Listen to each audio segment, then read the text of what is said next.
സ്ഥാനമൊഴിയുന്ന US secretary of state Antony ബ്ലിങ്കന്റെ വാർത്താ സമ്മേളനത്തിൽ ഗസയിലെ വംശഹത്യയെ ചൊല്ലി പ്രതിഷേധവും പുറത്താക്കലും. കുട്ടികളും സ്ത്രീകളും അടക്കം 1,00,000-ലേറെ പേർ കൊല്ലപ്പെടുകയും വീടുകളും കെട്ടിടങ്ങളും നിരപ്പാക്കപ്പെടുകയും ചെയ്ത ഇസ്രായേൽ നടപടി ബ്ലിങ്കന്റെ അറിവോടെയും അനുവാദത്തോടെയും കൂടി ആയിരുന്നുവെന്നാണ് വിമർശനം. സാം ഹുസൈനി, മാക്സ് ബ്ലൂമെന്തൽ എന്നിവരാണ് വിമർശനമുയർത്തിയത്. ഇവരെ സുരക്ഷാ ഉദ്യോഗസ്ഥർ പുറത്താക്കി. സ്വതന്ത്ര മാധ്യമപ്രവർത്തകനായ സാം ഹുസൈനിയെ 3 സുരക്ഷാ ഉദ്യോഗസ്ഥർ തൂക്കിയെടുത്ത് പുറത്തേക്ക് കൊണ്ടുപോയപ്പോൾ the Grayzone news editor Max ബ്ലൂമെന്തലിനെ ഉദ്യോഗസ്ഥർ നിർബന്ധിച്ച് പുറത്താക്കുകയായിരുന്നു. സംഭവത്തിൽ ലോകമെങ്ങുമുള്ള പ്രമുഖ മാധ്യമപ്രവർത്തകർ പ്രതിഷേധിച്ചു. ആന്റണി ബ്ലിങ്കൻ പ്രസംഗിക്കുന്നതിനിടെ ചോദ്യം ചോദിച്ച ബ്ലൂമെന്തൽ ആണ് സംഘർഷാവസ്ഥയ്ക്ക് തുടക്കമിട്ടത്. ഗസയിലെ 300 റിപ്പോർട്ടർമാരാണ് താങ്കളുടെ ബോംബുകൾ ഏറ്റുവാങ്ങേണ്ടി വന്നത്.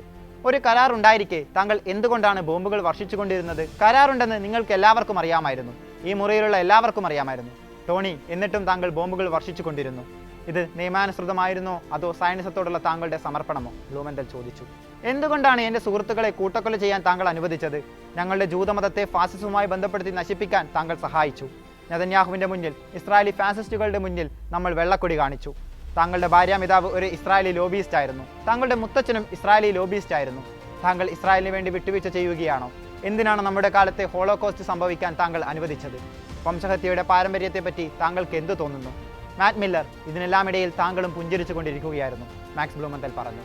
അതിനിടെ വേദിയിലുണ്ടായിരുന്ന ഉദ്യോഗസ്ഥർ സമീപത്തെത്തി ബ്ലൂമെന്തലിനോട് പുറത്തു പോകാൻ ആവശ്യപ്പെട്ടു. പുറത്തേക്ക് നടക്കുന്നതിനിടെയും ബ്ലൂമെന്തൽ സംസാരിച്ചു കൊണ്ടിരുന്നു. ആന്റണി ബ്ലിങ്കൻ പ്രസംഗം തുടരുന്നതിനിടെ ജനീവ കൺവെൻഷൻ ഫലസ്തീനികൾക്കും ബാധകമാണെന്ന് താങ്കൾ കരുതുന്നുണ്ടോ എന്ന് സാം ഹുസൈനി ചോദ്യമുയർത്തി. ഇതിനു പിന്നാലെ സാം ഹുസൈനിയെ പുറത്താക്കാൻ വേദിയിലുണ്ടായിരുന്ന US സ്റ്റേറ്റ് ഡിപ്പാർട്ട്മെന്റ് വക്താവ് മാറ്റ് മില്ലർ സുരക്ഷാ ഉദ്യോഗസ്ഥരോട് ആവശ്യപ്പെട്ടു. ഇതേ തുടർന്ന് 3 ഉദ്യോഗസ്ഥർ ഹുസൈനിയുടെ അടുത്തെത്തുകയും അദ്ദേഹത്തിന്റെ ശരീരത്തിന് മേൽ കൈവെക്കുകയും ചെയ്തു.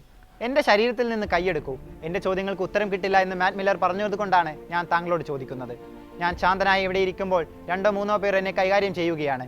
നിങ്ങൾ എന്നെ വേദനിപ്പിക്കുകയാണ് എന്ന് ഹുസൈനി പ്രതിഷേധിച്ചെങ്കിലും ഉദ്യോഗസ്ഥർ അദ്ദേഹത്തിന് മേൽ ബലം പ്രയോഗിച്ചു. നടപടിക്രമങ്ങളെ ബഹുമാനിക്കൂ എന്ന് ആന്റണി ബ്ലിങ്കൻ സ്റ്റേജിൽ നിന്ന് വിളിച്ചു പറഞ്ഞപ്പോൾ ഹുസൈനിയുടെ മറുപടി ഇപ്രകാരമായിരുന്നു. അന്താരാഷ്ട്ര ക്രിമിനൽ കോടതിയുടെ ഉത്തരവ് ലംഘിച്ചുകൊണ്ടുള്ള മെയ് 31 താങ്കളുടെ പ്രസ്താവന എന്തിനു വേണ്ടിയായിരുന്നു? നടപടിക്രമങ്ങളെ ബഹുമാനിക്കണമെന്നോ? ഇസ്രായേൽ നടത്തുന്നത് വംശഹത്യവും ഉന്മൂലനവുമാണെന്ന് അന്താരാഷ്ട്ര കോടതിയിലെയും ആംനസ്റ്റി ഇന്റർനാഷണലിലെയും എല്ലാവരും പറയുമ്പോൾ നടപടിക്രമങ്ങളെ താങ്കൾ ബഹുമാനിച്ചോ? കുറ്റവാളി താങ്കൾ എന്തുകൊണ്ടാണ് ഹേഗിൽ ഇല്ലാത്തത്? സുരക്ഷാ ഉദ്യോഗസ്ഥർ പുറത്തേക്ക് കൊണ്ടുപോകവേ ഹുസൈനി ചോദിച്ചു.